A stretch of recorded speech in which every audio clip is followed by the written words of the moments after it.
Well, hello, I am Roy Harryman with Ministry Pacific, and we are joined today by Vaughn Baker, President of Strategos International.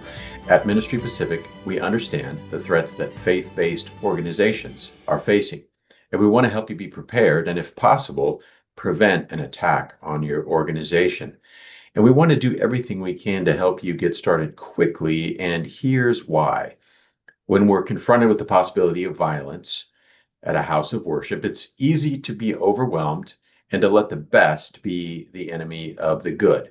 And so church security, no doubt, it's an ever-evolving ministry, but you can start now and make improvements as you go.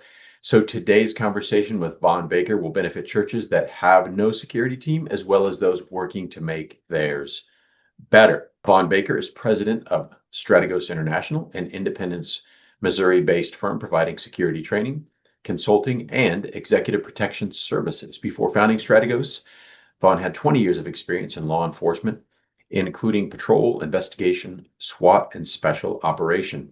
He and his team have trained thousands of church, school, business, government, law enforcement, and military personnel in security tactics.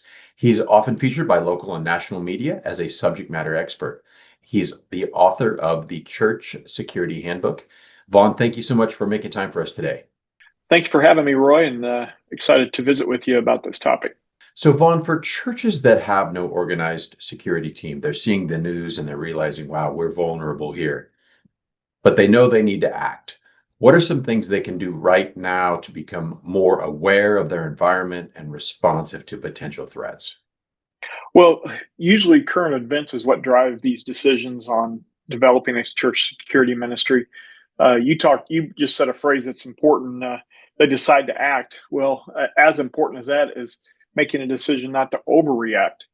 And typically, we see occasionally churches that say, okay, we've had an attack in a church. And so what we're going to do is anybody that has a gun, we're going to allow them to carry that gun and be hyper vigilant when they come to church. And what you could do if you decide to overreact is make your church environment more dangerous or actually compromise your core mission of your ministry. So it's important we don't overreact or knee jerk to these situations, and we have a strategic approach to this. So one of the biggest steps a church can take is simply to increase awareness, not only with their staff and their volunteer groups, but teaching them what suspicious activity looks like. How do we do a lockdown? Some real basic things. And then as we continue down this path of developing our church security ministry, establishing a written plan that would include a mission statement, a vision. What is the biblical authority for establishing church security ministry? Things of that nature, and how we're going to select the right personnel and how we're going to train them. So those are just some of the things to consider when you decide to go down this path, and beginning with the destination in mind. So say somebody's watches this video today and they're like, wow, I need to make a difference this weekend, or at least start doing something. And of course, you said don't want to overreact, don't want to assume that firearms is the answer to our particular need. Something you could do right away, simply talk to your ushers and say, hey, I just want you to begin to be extra mindful of people. Don't be any less friendly, but you see someone walking around, milling around the parking lot that you've never seen before. You see someone who just seems upset or anxious and you don't really know them. Be mindful of those people and be aware of what's going on with your environment. Is that kind of something that you could do like right now? Yeah, not only with your ushers, but with your greeters. If you have folks in the parking lot, teaching them what suspicious activity looks like. And it's really as simple as, what is the normal behavior for this environment or this event? And then once you identify what the normal behavior is, we start looking for the abnormal behavior and start asking those questions. Why is a person acting this way? And then if this happens, what am I going to do? Then I'm going to do this. So those are some real basic things, but can really, once you train those wide groups and varieties of church staff and volunteers, now we have multiple sets of eyes that are trained, and will increase our awareness and early awareness of events before they develop. We know that all bad acts are preceded by bad behavior. So if we can start identifying that bad behavior as early as possible, we can even increases our opportunities to prevent them from occurring. And then if they, God forbid, we aren't able to prevent it from occurring, we know how to respond versus react once they do occur. Yeah, those are some excellent observations from someone who is skilled in observing human behavior, because unlike the movies where someone breaks through a wall with a laser, in reality, people tend to give some notice in the way they're acting, even the way they're driving or they arrive, their mannerisms. So, as you said, the more eyes looking and being aware, the better. The majority of these events, up in almost in the 65th percentile, they start in the parking lot. So it's important that our awareness element and teaching people in the parking lot, maybe if we don't have a parking ministry, that we at least have some people assigned out there to be watching, so we can prevent it before it makes it into the building. That's right. And you're multitasking because you have people greeting in the parking lot, but they also have another purpose. They're just trying to be aware and alert people to anything that might seem odd. Absolutely. So although a security team, a dedicated, trained security team is necessary, how can every ministry of the church be a part of making the congregation more secure? So you may have somebody say, look, I just want to work in children's ministry. I don't want to have anything to do with security.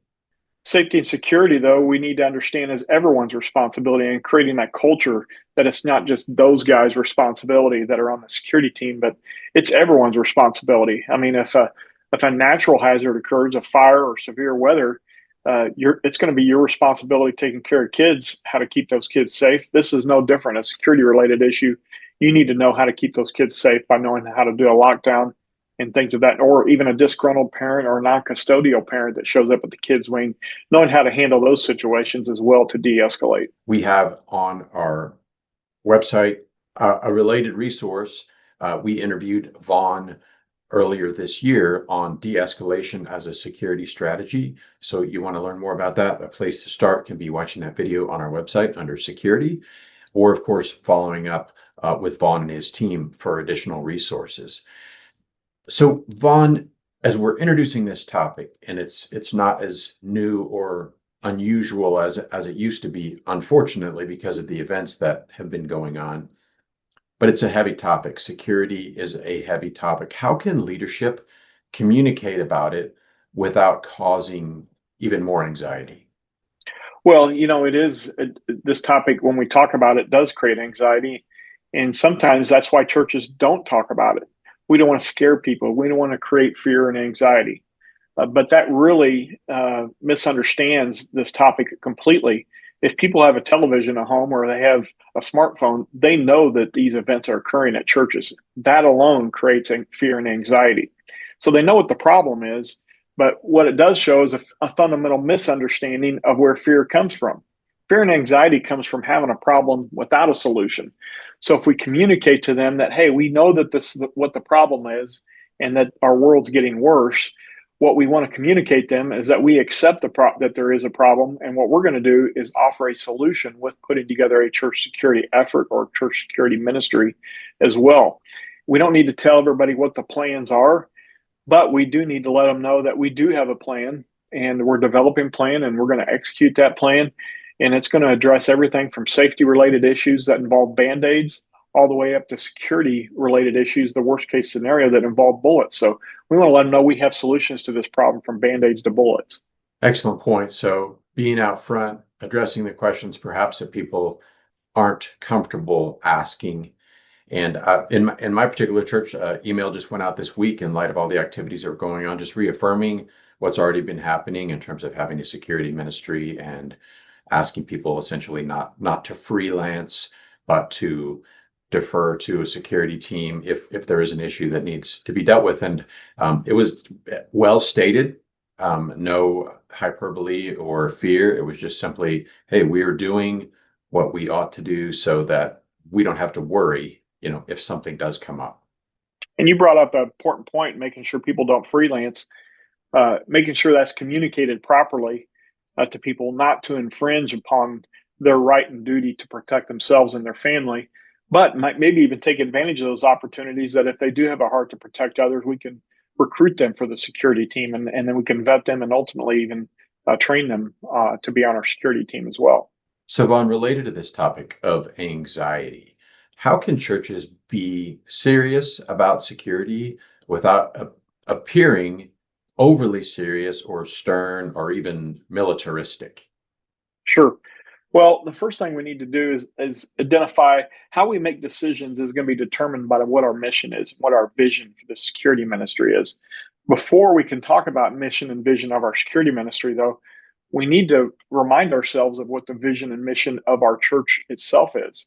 We identify the core mission generically is the core mission of our ministries is to establish a model of comfort, refuge, worship, and learning, and of course, sharing the gospel. Once we understand what the core mission of our ministry is, then how we conduct security ministry becomes very important because we want to make sure that decisions we make in developing our security ministry do not compromise the core mission. And in fact, not only don't compromise the core mission, but actually amplify the core mission. So when we talk about security ministry itself, really the one word mission for our security ministry is to de-escalate situations. Well, when we prepare for security, there's a lot of ways we could do it that would increase safety and security, but it would turn our church into a prison and ultimately compromise the core mission. So making decisions always keeping the core mission in mind becomes very, very important. So, as a point of application, it sounds like churches would reflect on their culture, what they want people to experience, yet they also want a secure environment. And so that would help to dictate whether you have plainclothes security team members or people with uniforms, whether you would have a police officer, off-duty police officer in uniform out front or not. Are those the kind of decisions that you're talking about? Absolutely. And when again, talking about what result we want, at the end of the day, if you put an effective security ministry together, your church should become a more friendly place, not a less friendly place. So if we keep that goal in mind, those decisions that we make along the way are going to be very impactful towards making sure that we amplify the core mission, not compromise it. Yes, and I think a verse that I've heard you reference many times is the one about being as shrewd as a snake, but innocent as a dove. Yeah, Matthew 10:16, and making sure us as protectors, we're the sheepdogs or the shepherds of the flock, but we're going to protect the flock from those that are there for the wrong reasons and there to commit evil acts and protect them from the wolves. Vaughn, as we're talking about developing a security team, what type of person makes a good security team member and what type of person throws red flags? What I would discourage people from doing is prioritizing, has this person received training first? There are many people that have received training out there. What type of training, you don't know. There's lots of people that train out there, and maybe they have former military background. Maybe they have they're a member of a local gun club and they like to shoot competition and things of that nature. What we encourage folks when they're selecting personnel for their security ministry is we want to look at their character traits first. We can always train people, provide training to the right people, but training for the people that don't have the proper character traits is going to be a recipe that will compromise our security ministry and the core mission ultimately. So when we talk about those character traits, probably the most important one we look at is humility. And one of the things that we actually can measure humility. And when I'm interviewing folks for security ministry, I look and see how they respond when they hear the word no. One of the ways that I'll measure humility when asking people if they want to be on the security team or they approach me about being on the security team is letting them know that, hey, I don't know if we have openings on our tier 1 or our armed security element, but we do have some openings on our tier 2 unarmed. And if they respond and say, well, I really want to be on the armed team and I like carrying a gun. And by the way, do I get to wear that earpiece for the radio in my ear? Then I start seeing that their motivation is they just want to carry a gun and wear an earpiece. It's not truly to protect others. And so I can measure humility that way. The other character traits we look for is this a person of discernment that makes good decisions? And then of course the other thing, although as a church we believe in grace and redemption, they do need to have a blameless background. In other words, we have to check and make sure they don't have a criminal record, because we're going to be judged by the secular world if we have to take an act to protect others. We want to make sure they have a blameless background. After we look at those character traits, then those are people that we can train. And if they have both training already and they have those character traits, that's just a bonus. So the red flag tends to come up when someone is seeking a position in and of itself, as opposed to seeking a means to serve. Is that one of the red flags? Yeah, if they appear over eager, and once we interview them, we learn that their motivations maybe aren't what they should be when we're talking about protecting other people. That's the person that's overeager and has always wanted to serve in this realm. And maybe I've had some conversations. Well, I've tried to become a police officer 3 times and I never got hired, but maybe this is a way where I can do it. Well, then I got to start asking the question, well, why didn't they get hired? Maybe there were some red flags, not only in their background or in their oral interviews, but their motivations were not as pure as they should be when serving in an armed protector realm. So, and also making sure they understand what their role is. Some people have the right heart, but they don't know how to act as a church security protector. And you may see them, and they're mirroring what they see on TV. They're standing with their back against the wall with their arms crossed, mean mugging people. And really, we want to educate them and train them that really all we want them to be is a greeter with a gun. And they have a greeter mindset. They're there to amplify hospitality and be an ambassador for the ministry. And we can still assist people in finding their way if they're new to church, do all those things, but they do have the skills needed if, God forbid, the worst case scenario occurs. And when you addressed this, but it seems like it's a real issue of misunderstanding, and that is, does someone who owns a weapon or even has a concealed carry permit, does that person have an edge up in being a security team member? We've had conversations before about the difference between concealed carry training to protect your home and yourself versus the type of training that's necessary in an environment with potentially 1,000 people on the campus. Yeah, absolutely. A CCW training and permits is not enough training for those that are carrying a weapon. That armed protector is going to be asked to make time compressed decisions where life and death is going to be the result in crowded environments. And that's an advanced skill set far and above the training that is required to protect yourself or your domicile. And so they're going to need to know how to move in and around crowds with a weapon and make those time compressed decisions.